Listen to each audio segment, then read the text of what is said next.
Je mets les pieds où je veux, Little John. Et c'est souvent dans la gueule.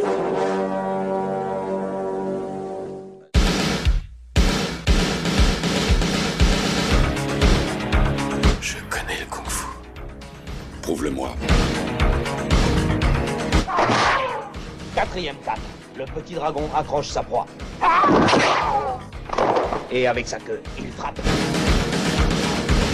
Bien joué. Mais une brique ne rend jamais les coups. Hello tout le monde, j'espère que vous allez bien. Bienvenue dans le podcast Hidekick dans ton podcast avec mon pote Seb qui m'accompagnera tout au long des épisodes de ce podcast qui va tataner sévère. Comment vas-tu ? Salut Jazz, et bonjour à tout le monde, bonjour aux auditeurs, ça va super. Je suis content qu'on se retrouve dans cet épisode 0, un peu pour expliquer un peu le concept. Bon, ça va pas être très compliqué à expliquer, mais ça fait suite un peu à cet épisode qu'on s'est vu à Paris, sauf que là le son sera mieux, on sera pas dérangé par les camions poubelles, donc voilà, c'est cool. C'est clair. Écoute, cet épisode 0 va nous permettre d'expliquer le concept de le concept de ce podcast. Donc le but de l'opération, déjà parce qu'on est fan de films d'arts martiaux, ça il faut le dire, que ça soit de tout genre, hein, de toute époque des films d'arts martiaux. Donc là, je suis très content de pouvoir en parler. Alors, en fait, le but, c'est que l'on va parler d'un film. On va choisir un film. Et on va parler, il y aura une première partie, on va parler du film, du casting, peut-être même du box-office, si on peut. Et puis on va s'atteler à une scène emblématique, une scène d'action emblématique du long métrage. En fait, c'est ça, on voulait éviter d'être dans le classique des podcasts, de vous décrire tout le film, des fois qui peut être un peu chiant. Et en fait, on se dit, des fois on pourrait être amené à prendre des films pas forcément bons dans la longueur. Mais on se dit, par contre, si vous devez regarder le film, c'est par cette scène-là. Donc ça sera complètement subjectif, hein, c'est notre avis à nous. Vous allez voir que souvent, c'est souvent la scène préférée de beaucoup de gens. Hein.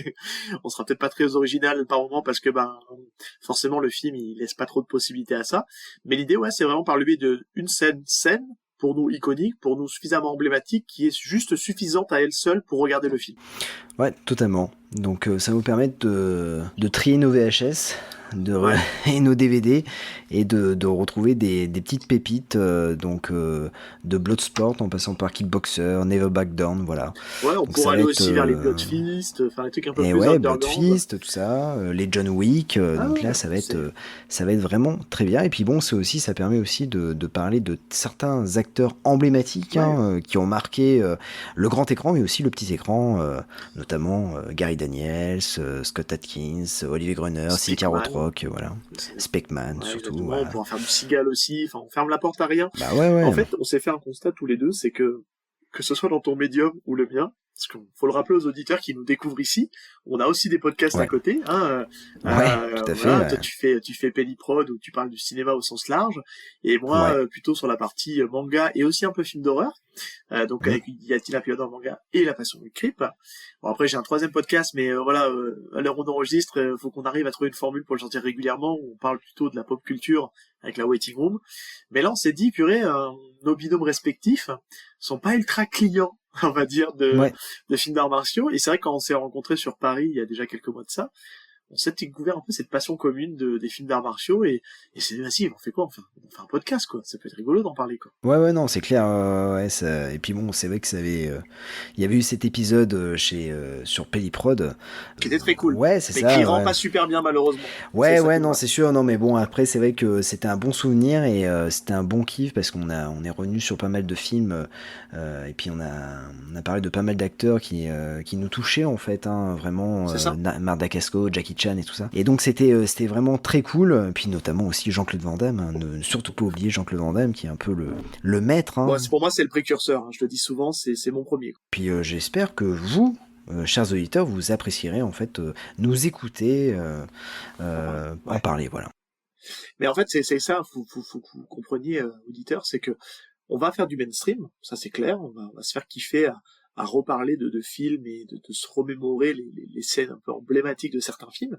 Mais on va aussi un peu explorer des trucs un peu plus underground, des trucs pas forcément hyper connus, mais qui méritent quand même le coup d'œil, parce que le film est peut-être mauvais, mais l'acteur artiste martial est martialement très bon, il est un très bon pratiquant, mais par contre il joue comme une patate, mais pour le coup il apporte des choses intéressantes. Donc c'est là où ça va être intéressant d'aller creuser un peu dans les filmos de certains acteurs, plutôt des stars des années 80-90 ou des stars de seconde zone, où il y a quand même des choses intéressantes dans l'idée. Moi, j'ai redécouvert, je pense, un titre comme ça, tu vois, qu'on fera peut-être dans le podcast. C'est la saga Best of the Best. Moi, j'étais complètement passé à côté de la saga Best of the Best. Je l'ai redécouverte il y a pas si longtemps que ça. J'ai regardé le premier qui est correct, et je me dis, putain, il y a quand même un mec là, il sort un peu du lot quand même. Martialement. Chris Penn, c'est ça? Alors non, non, pas Chris Penn. Un autre acteur. Philippe Ray, Philippe Ray est terrible. Ouais. Et je me dis, purée, lui, il est bon. Enfin, franchement, il est ouf, il est bien filmé, il est bien mis en avant. Et en fait, j'ai kiffé le 2. Le 2, très cliché. Ouais. C'est notamment celui-là où il y a Ralph Muller qui joue le grand méchant. Mais pour le coup, je trouvais que là, il est vraiment au paroxysme de son art. Il est vraiment bon. Il est très dans la chorégraphie martiale, et ça rend bien en fait au niveau de ses films. Alors les films sont pas bons, on va se le dire. Ah oui, non, c'est sûr. Mais par contre, ça brille par les combats qui sont quand même plutôt cool. Alors, martialement parlant, on en parlera peut-être, hein, mais le 4, Best of the Best 4, est quand même... C'est celui-là où il y a les Russes non. Je crois. Ah oui, c'est vrai, t'as peut-être raison, parce que le 2, le 3, ça avait les néo-nazis, donc je crois que c'est les Russes, le 4. Ça semble aussi, et en fait, lors du générique de fin, il y a toute une leçon de Hapkido, parce qu'il pratique le Hapkido, voilà. Okay. Et c'est assez impressionnant, et tu vois que le mec a une dextérité assez impressionnante, quoi. C'est quand même un maître dans les arts martiaux. Hein. Bah, c'est ça en fait. Ce qui va être intéressant aussi, c'est aussi par le biais des scènes cultes, on va aussi s'intéresser. On va pas essayer trop non plus de rentrer dans faire déblatérer les listes de films qu'ils ont fait. On citera forcément des trucs un peu emblématiques, mais s'ils sont suffisamment emblématiques, on en parlera dans le podcast. Mais là, ça va être intéressant aussi de regarder un peu plus le parcours martial quand on aura les infos de ces acteurs, parce que pour beaucoup, ça sera avant tout des artistes martiaux avant d'être des acteurs. Après, il y en a qui sont plus ou moins bons selon les acteurs. Mais c'est aussi de s'intéresser, tiens, ce mec-là, qu'est-ce qu'il a fait? Qu'est-ce qu'il devient maintenant? Tu vois, je pense à un Jeff Speakman, c'est un mec qui a fait 2-3 gros films assez sympas, gros films, attention je mets des guillemets, mais qui a fait quand même des films qui sortent un peu du lot. Ça s'est complètement arrêté derrière, et il a continué, lui, à enseigner son art, il a monté son école, donc ça va être intéressant un petit peu de pouvoir un peu creuser un peu ces mecs-là, ces action stars de l'époque, qu'est-ce qu'ils avaient comme parcours martial, si on arrive à trouver les infos. Voilà, ça va être aussi ça, on va essayer un peu de bosser un peu là-dessus, et de vous transmettre un peu tout ça, parce que on est avant tout des passionnés, on l'a dit dans l'épisode, tu as pratiqué, toi, du kung fu quand tu étais plus jeune. Ouais, c'est ça. Moi, j'ai plutôt un passif karaté, et actuellement, là, je suis plutôt sur kickboxing, muay thai, et un peu de MMA, que je continue à pratiquer, et je continue à autant m'éclater à en faire, et c'est vrai que c'est de se dire, voilà, d'essayer un petit peu de mettre tout ça un peu en parallèle, et puis voilà, puis de transmettre notre passion pour les films de tatane, quoi. Eh oui, carrément, oui, c'est ça la vie, quoi, c'est les films de tatane, voilà. Et écoute, super, est-ce que tu as des choses à rajouter? Non, pas spécialement, là, l'idée c'était vraiment, dans ce petit épisode 0, voilà, on va déblatérer pendant une dizaine de minutes, grosso modo, ça va faire à peu près ça, mais c'est pas beaucoup plus, parce qu'après on va déflorer le sujet. Là on est plutôt à l'heure où on enregistre, on n'est pas encore décidé sur le premier. On est en train d'hésiter. Alors on va commencer par un peu le fondateur à nous deux, ça va être Invendable forcément, et on va vous le dire ici, on hésite encore entre soit le tout premier Van Damme, premier Van Damme qui a cartonné, on s'entend, donc on pense à Bloodsport, ou alors plutôt éventuellement un autre qui est très culte aussi par plein d'aspects, qui est Kickboxer. Voilà. On est dans la facilité, vraiment. Mais on s'est fait une petite setlist avec Jazz sur ce qu'on veut aborder. Il y aura pas de système. Alors pour ceux qui écoutent La Passion du Crypt, on a trouvé un système où on tire au sort les films. Là non, on va vraiment on va bosser tous les deux sur une petite setlist. On va essayer d'aller creuser sur ce qu'on trouve, éventuellement sur les envies du moment, et puis on va essayer de varier un peu les acteurs surtout. On va pas faire tout le temps les mêmes acteurs.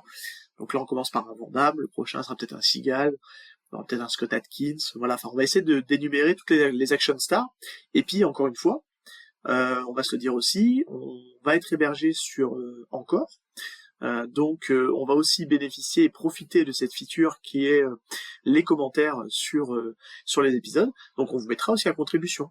Faudra pas hésiter éventuellement sur des commentaires d'épisodes à nous dire ah tiens est-ce que celui-là vous pensez le traiter un jour, donc on pourra aussi de temps en temps alors on n'est pas encore arrêté sur le rythme, hein, sur le nombre d'épisodes qu'on veut faire, mais on va vous mettre à contribution aussi pour peut-être nous proposer aussi des films avec des acteurs, et on se les mettra dans notre setlist, et puis on essaiera d'avancer un peu là-dessus, quoi. On va voir ce que, voilà. Et puis l'idée, c'est pas de faire un truc de 2 heures. Voilà, c'est un truc assez court qui est facile pour vous à écouter, voilà, minutes, c'est ça, ouais. Oui, carrément, et puis facile pour vous à écouter, et puis qui vous donne envie de regarder le film à la fin de l'épisode. C'est ça. Donc il y aura forcément, selon les films et selon les scènes qu'on choisit, il se peut qu'il y ait des légers spoils. Après, entre nous, aujourd'hui, spoiler un film d'arts martiaux, c'est pas non plus les plus grands scénarios de la Terre, hein. Oui, c'est ça, ouais. Mais voilà, on va vous décrypter la scène, on va vous dire ce qu'on en pense, etc. Et puis on espère en tout cas que ça vous plaît. On va faire ça en tout cas avec fun, bienveillance, passion, etc. Eh bien écoute, super, pour un épisode 0, j'ai hâte d'attaquer le premier épisode pour qu'on rentre vraiment dans le vif du sujet. Eh bien écoute, on se dit à la prochaine pour le premier numéro, à très vite. Et puis à très bientôt. Allez, ciao. Salut.